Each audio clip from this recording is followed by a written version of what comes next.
నాన్నల అనాథాశ్రమం అని చెప్పేసి ఒకటి అనాథాశ్రమం ఇక్కడ మరికల్ దగ్గర ఒకటి పెట్టారు. దానికి సంబంధించి ఒక పాట మాకు పాడాలి అని అంటే, జనరల్గా పాడడం ఎందుకు సార్, నేను రాసి మీకు పాడి వినిపిస్తాను, స్వయంగానే రాష్ట్రం ఎందుకు అనిపిస్తుంది, ఏదో పాట తీసుకొని డంప్ చేసి పాడడం అలాంటిది నాకు ఇష్టం ఉండదు. ఆ రకంగా ఒక సందేశం తల్లిదండ్రులను ఎంతోమంది చాలామంది ఏం చేస్తున్నారు అంటే, నవడేస్ వాళ్ళని ఇక్కడ ఊళ్ళో ఉంచడము, లేకపోతే వాళ్ళ పిల్లల్ని చూసుకోవడానికి ఉంచడము, లేకపోతే పంట పొలాలు చూసుకోవడానికి ఉంచడము, ఇళ్ళను వాళ్ళ స్థిరాస్తులు చూసుకోవడానికి ఉంచడము, లేకపోతే నామూషితనం అయిపోయి టౌన్లో వాళ్ళు నవీన యుగంలో ఉన్నట్టుగా వాళ్ళు బతుకుతున్నప్పుడు వీళ్ళు మోటుగా అనిపించి వాళ్ళని వదిలేసిపోయి పల్లెటూరులో కూడా బాధ పెట్టడం జరుగుతున్నది. కనీసం వాళ్ళ గురించి ఒకసారి ఆలోచించాలని చెప్పి ఒక పాట ద్వారా వాళ్ళకి సందేశాన్ని ఇచ్చాను. చాలా మారిపోయారు. ఎందుకంటే తన భార్య తన పిల్లలు అనే ధోరణిలోనే వెళ్ళిపోతున్నారు. కానీ తన భార్య తన పిల్లలు తనని కన్న వాళ్ళ నుంచి వచ్చిన వాళ్ళు అని చెప్పేసి మాత్రం గుర్తెరగడం లేదు ఈ సమాజం ఈ రోజుల్లో. మారిపోయారా మీరందరూ, మరచిపోయారా అమ్మా నాన్నలా, మారిపోయారా మీరందరూ, మరచిపోయారా అమ్మా నాన్నలా, తమకున్న బాధలు మరచి మీ అమ్మా నాన్న మీ బాధలకే చేరయ్యా, తమ ఆయుషు మీకే పోసి తమ రూపం మీలోనే చూసేరయ్యా, తమ పిల్లల సంతోషమే ఈ జన్మకు చాలని, తమ పిల్లల సంతోషమే ఈ జన్మకు చాలని, తమ తనువును చాలించిన అదే కోరుకుంటారని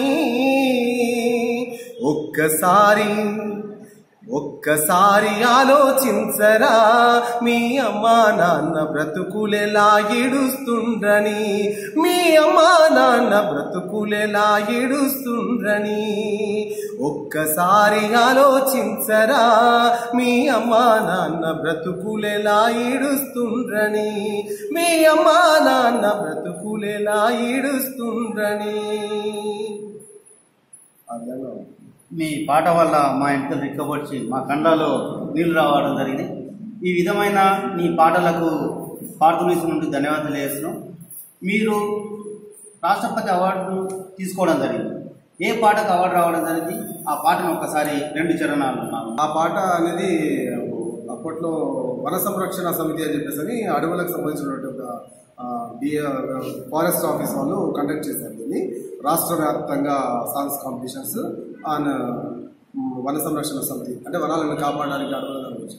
అప్పుడు దానికి ఒక పిచ్ సినిమా సాంగ్లో ఒకసారి డంప్ చేసి నా దగ్గర తీసుకొచ్చి పాడిస్తే పాడాను దాన్ని. కొండల్లో కోయిల పాటలు పాడాలి, పల్లెల్లో వన సంరక్షణ చేయాలి, పల్లెల్లో వన సంరక్షణ చేయాలి. కొండల్లో కోయిల పాటలు పాడాలి, పల్లెల్లో వన సంరక్షణ చేయాలి, పల్లెల్లో వన సంరక్షణ చేయాలి. ఈ పాట యాక్చువల్గా ఒక సినిమాలో ఉన్నటువంటి పాట అది, కొండల్లో కోయిల పాటలు అనేది. ఈ పాట చాలా అద్భుతంగా ఉంది. ఈ పాట వచ్చినప్పుడు చాలామంది లోపల నాకు బాగా పరిజ్ఞానం ఉంది, అవేర్నెస్ చాలామందికి వచ్చింది. అప్పుడు అక్షరానికి సంబంధించిన కూడా పాట కూడా వర్డ్స్ కూడా దీనిలో మిళితమై ఉన్నాయి. ఈ పాట వచ్చినప్పుడు మహిళా చైతన్యం కూడా చాలామంది మహిళలు చైతన్యంగా అయ్యారు. ఈ విద్యార్థులకు బాల కార్మికుల పక్షాన ఒక పాట ఒక మంచి పాట పాడాము ఆల్రెడీ ఇంతకుముందు రాష్ట్ర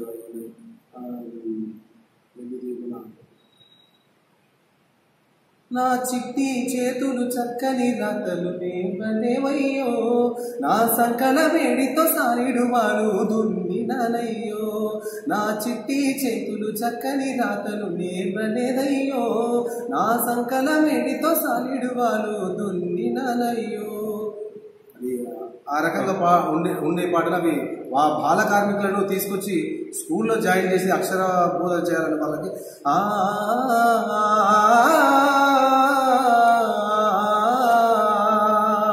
ఆ అంటే అన్నమని, ఆ అంటే ఆకలని, ఆ అంటే అన్నమని, ఆ అంటే ఆకలని, ఆకలి తీర్చే అన్నం కోసం, ఆకలి తీర్చే అన్నం కోసం అక్షరాలు నేర్చుకో, నీ బ్రతుకు బాటను మార్చుకో. అక్షరాలు నేర్చుకో, నీ బ్రతుకు బాటను మార్చుకో. ఆ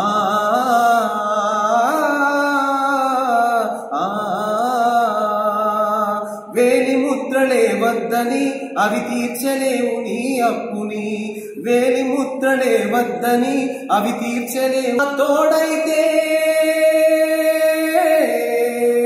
సున్నకు సున్నా తోడైతే నీ బ్రతుకును శూన్యం చేస్తది. అక్షర శక్తిని తెలుసుకో, నీ జీవిత గమ్యం మార్చుకో.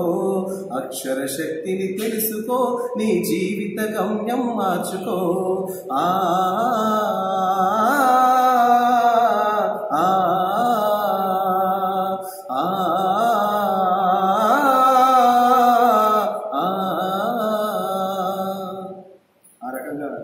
చాలా థ్యాంక్స్ సార్. మీరు మంచి పాటలను చేయడం జరుగుతుంది. అందులో పల్లెల్లో మహిళలు వాళ్ళు పని చేసుకుంటూ, నాటుకుంటూ, కలుపు తీసుకుంటూ ఉండే ఈ మహిళలకి అంతర్జాతీయ మహిళా దినోత్సవం సందర్భంగా ఈ సంవత్సరం మీరు ఒక మంచి పాటను వాళ్ళను చైతన్యవంతం పరిచయం కోసం, వాళ్ళ కష్ట సుఖాలను మీరు వెలికి తీసే దాంట్లో ఒక మంచి పాటను వాళ్ళకు ఈ ప్రేక్షకుల కోసం ముందుగా అంతర్జాతీయ మహిళా దినోత్సవం సందర్భంగా యావత్ ప్రపంచపు మహిళలకు ధన్యవాదాలు తెలియజేసుకుంటున్నాం. మహిళా శక్తి చాలా అతీతమైనది. బ్రహ్మ సృష్టించినటువంటి ఈ ప్రపంచానికి రూపురేఖలు తీసుకొచ్చే వ్యక్తి స్త్రీమూర్తి. అంటే బ్రహ్మ కర్త అయితే ఆ కర్తవ్యం నిర్వర్తించే సూత్రధారి మాతృమూర్తి అవుతుంది. అయితే ఒక కుటుంబం చల్లగా ఉండాలి అనుకుంటే ఖచ్చితంగా స్త్రీ వల్లనే జరుగుతుంది. ఒక భర్త మంచి భర్తలాగా ఉండాలి అనుకుంటే అది ఖచ్చితంగా స్త్రీమూర్తి ద్వారానే.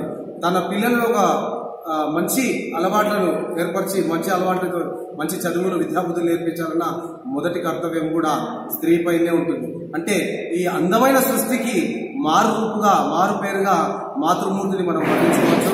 అంతటి మాతృమూర్తి అయినటువంటి ఈ మహిళలకు మొదటగా హ్యాట్స్ ఆఫ్ చెప్తున్నాము.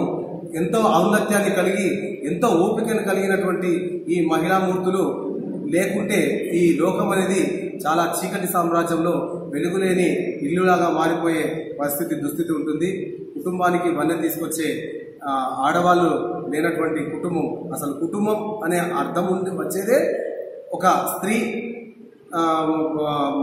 మగాడు, మగాళ్ళ వాళ్ళ నుంచి ఒక కుటుంబం అనేది దాంపత్య జీవితం జరపడం వల్లనే కుటుంబం అనే అర్థం వస్తుంది. అలాంటిది ఆడది లేని కుటుంబం అనేది లేదు. అందుకోసం అని చెప్పేసి స్త్రీలను గౌరవించండి. ఈ మహిళా లోకం వర్ధిల్లాలని ఎప్పుడూ ఆశిస్తాం. వాళ్ళకు నా జోహారు తెలియజేస్తున్నాను.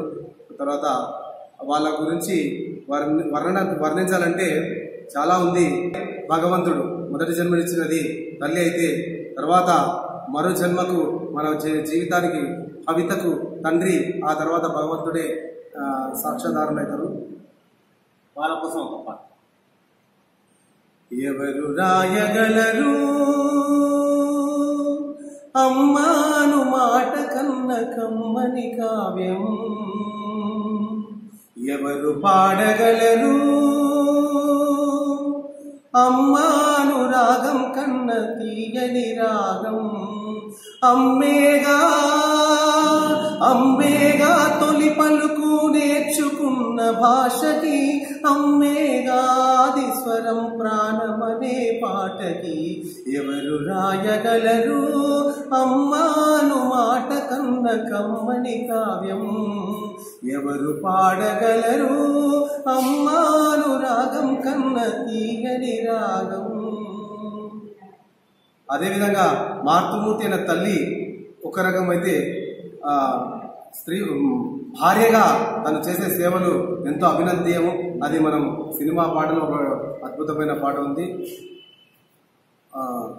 అపురూపమైనదమ్మా ఆడజన్మ, ఆ జన్మకు పరిపూర్ణత ఇల్లాలమ్మా. మగవాడి బ్రతుకులో సగపాలు తరదిగా జీవితం అంకితం చేయగా, అపురూపమైనదమ్మా ఆడజన్మ, ఆ జన్మకు పరిపూర్ణత ఇల్లాలమ్మా. పసుపు తాడు ఒకటే మహాభాగ్యమై బ్రతుకుతుంది పడతి పతే లోకమై. మగడి మంచి కోసం పడే ఆస్తిలో సతిని మించగలరా మరే ఆప్తులు. ఏ పూజ చేసినా ఏ నోము నోచినా ఏ స్వార్థము లేని త్యాగం భార్యగా రూపమై పొందగా, అపురూపమైనదమ్మా ఆడజన్మ, ఆ జన్మకు పరిపూర్ణత ఇల్లాలమ్మా. కార్యేషు దాసీ కరణేషు మంత్రి, పూజ్యేషు మాతా శయనేషు రంభా. Okay sir, thank you. Please subscribe Parthu news channel. ఈ వీడియో గాని మీకు నచ్చినట్లయితే లైక్ చేయండి మరియు షేర్ చేయండి.